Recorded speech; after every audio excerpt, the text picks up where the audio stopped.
if you would, Yes. introduce yourself, give us a little bit of your background, and share with us why you started your company or why you got involved with the company. Okay, perfect. Okay, so first of all, Anne, thank you very much for inviting me to this interview. My name is Marina Simian. I am from Argentina. I am also a mother of three, a wife, and a scientist. So I studied biology in Argentina and then went to the US and was very fortunate to be able to do my PhD at Lawrence Berkeley National Lab with Dr. Mina Bissell, who's a leader in breast cancer research. And I returned to my country in 2006. And since then, I have been the head of a lab at a public university. We study how tumors become resistant to therapy. But actually, this startup, which is called Onco-liq, is spinning off from the lab of a friend of mine, an old friend and colleague of mine, who's called Adriana Di Siervi. So Adriana has a similar background to mine. She's also Argentine. She studied in Buenos Aires. She got her bachelor degree there. And then she did her postdoc at NIH and then returned to Argentina and settled in and opened up her lab at another institute. So she started working on microRNAs, which are these molecules we have identified are great biomarkers for early cancer detection in blood in 2014. And I was following this project because I am like an academic supervisor for some of her students. And in February, she called me one day and she said, Marina, I want to make a company out of this and I want you to help me. I want you to join me and I want you to be, a co-founder of this venture. And as I knew the science behind it and I know the way she works and I've been following it, I was really enthused because I personally was looking also for a change. I wanted to bring my science or what I've been trained to do out of the lab to have a greater impact. And so basically I said, okay, let's start working together. And then we also invited Diego Pallarola, who's a chemist. Diego is a specialist in biosensing. So he joined the project 2 years ago. I introduced him to Adriana. He's a colleague of mine at the institute where I work. And he agreed also to join the venture. And then in April, we incorporated Bruno Helsinski, who is our business lead, okay, because we are 3 scientists and a business lead. And so the 4 of us have been working since then and dedicating a lot of time to, spin off and to, do the things we need to do to make our company grow. How long has your company been in existence? Okay, so formally we are in this moment constituting, making the company like a formal company. Okay, we are submitting, all the paperwork to have, all of the legal, things you have to have as a company. But we started working all of us together in February, 3 of us, and then we incorporated Bruno in April. So it's been, 6 months, less than a year. What problem does your company address?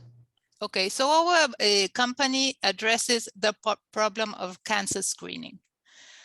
We know, that 50% of humans will have cancer at some time in their life, okay? And today, 50% of these tumors are being detected late. And this is a big problem because your chances of survival are directly related to time of detection.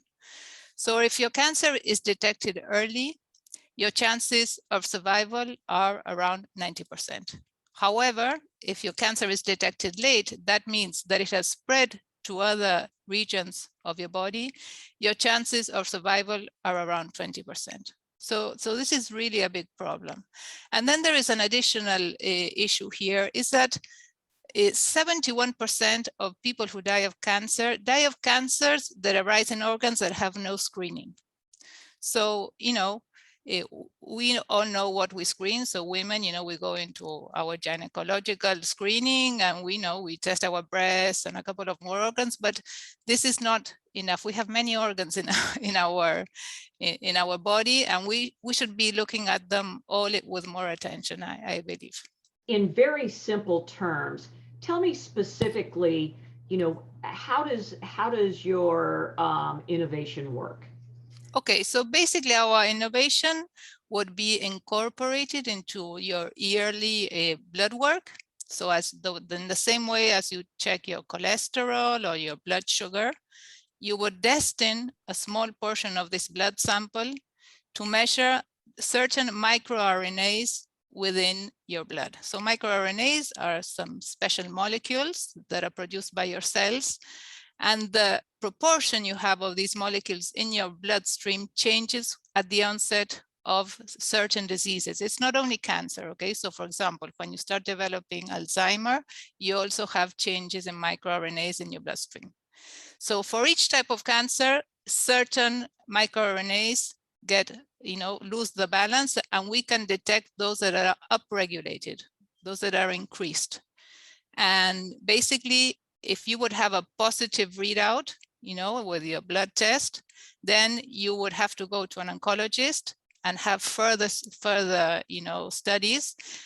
But the idea is that you would find your cancer very early, because microRNAs go up very, very early at cancer onset. So we would like just be one more test in your yearly tests. And another advantage is that it would be, the cost would be lower than, sophisticated imaging. And also, it would be more accessible. Not everybody lives close to a state-of-the-art imaging facility. Are you right now concentrating on any specific cancer, or you're concentrating on all of them? Well, we are, so we've found already a set of biomarkers for breast cancer that we know are patentable. Okay, we have a patent assessment. We are progressing with prostate. So we are in the discovery process with prostate. We already have a couple of hints. And we are building our biobank, plasma biobank, for bladder, kidney, endometrial, cervical, and ovarian cancer so far. So basically, we are establishing collaborations with many medical facilities, with the doctors and the surgeons. And we need them to supply us with the plasma, with the blood samples, then to isolate the plasma and freeze it down. So we are building our biobank at this stage. What are your biggest challenges moving forward from right now? Okay, so regarding our challenges, we have several. From a technical standpoint, in these last weeks, we started to cross our microRNAs we discovered for breast cancer with some public databases, public repositories of microRNAs that other companies are putting up in the web. There is one in Japan that is called Torrey, and they are putting up a lot of data. And we are finding that some of the microRNAs cross-react with other cancers. Okay, so not with healthy individuals, but yes, there is cross-reaction within certain cancers. So this is a concern for us in the sense that we want to be able to be as specific as possible for each type of cancer. So we are working with that. And we are also talking to medical doctors regarding this, oncologists, of how we would deal with this uncertainty. So this is a big challenge for us. And then the other one is the biosensors again. I mean, this is a big challenge for us. Because if it works, with the plasma or with the isolated RNAs, then it would be great, because then we would really be able to speed up and start thinking about, or a point of care or some kind of chip, or, well, so we have to kind of go over this hump and see what comes next. And do you have any last thing that you want to leave us with, or that you want to share? Well, I would like to thank you. Really, it's really nice to meet an organization like yours. To know that there are people who are interested in what happens within academia and want to bring it out. And that you dedicate the time and the money to do so.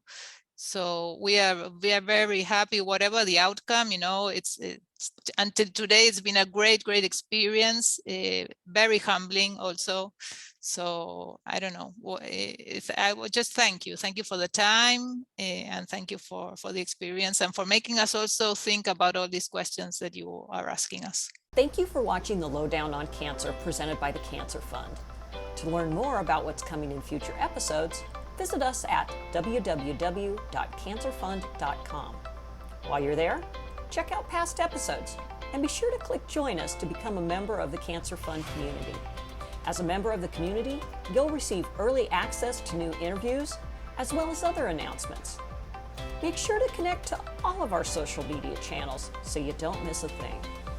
In addition to getting early access to new episodes of the Lowdown on Cancer, Cancer Fund members play a critical role in driving cancer innovation forward so that one day we can more than hope. We can actually beat cancer. Thank you for joining us on this journey.